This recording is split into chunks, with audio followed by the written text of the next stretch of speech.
ये कविता मैथिली शरण गुप्ता जी की कविता है। यशोधरा की ओर से सिद्धार्थ जब उसे और उसके पुत्र राहुल को छोड़ के चला जाता है ज्ञान के प्राप्ति के लिए, तो ये कविता उन्होंने सिद्धार्थ के लिए ये कविता है कि एक स्त्री जब किसी के प्रेम में होते हैं तब जो उसके मन में जो परिस्थिति होते हैं, जो होते हैं, जो उसके विरह, उसके वेदना, उसके क्रोध, उसके अस्थिरता, उसके प्रेम, उसके समर्पण, इतनी खूबसूरती से जो कवि ने इस कविता के माध्यम से जो वर्णना किए हैं, उसके जो व्यथा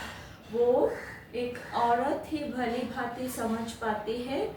और जो पूरी जो उसके जो प्रेम, अंदर का जो प्रेम है, अपूर्ण जो प्रेम है, वो इस कविता के माध्यम से उसे बयां किए हैं। और जो उस प्रेम का वो इस कविता में है।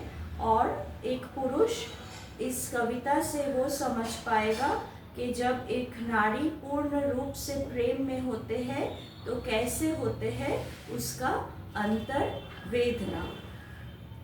तो ये है मैथिली शरण गुप्ता जी की कविता यशोधरा की ओर से सिद्धार्थ के लिए। सखी वो मुझसे कह कर जाते, कहे तो क्या मुझको वो अपने पथ बाधा पाते।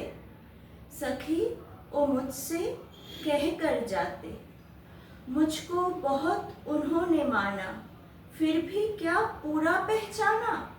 मैंने मुख्य उसी को जाना जो ये मन में लाते। सखी वे मुझसे कह कर जाते, स्वयं सुसज्जित करके क्षण में प्रियतम को प्राणों के पन में हमें भेज देते हैं रण में शास्त्र धर्म के नाते।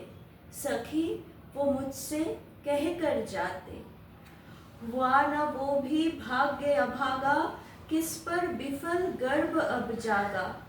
जिसने अपनाया था त्यागा, रहे स्मरण भी आते। सखी वो मुझसे कह कर जाते, नयन उन्हें है निष्ठुर कहते, पर इसे जो आंसू बहते, सदैव हृदय वो कैसे सहते, गए तरस ही खाते। सखी वो मुझसे कह कर जाते, जाए सिद्ध वो पाए वे सुख से, दुखी न हो इस जन के दुख से।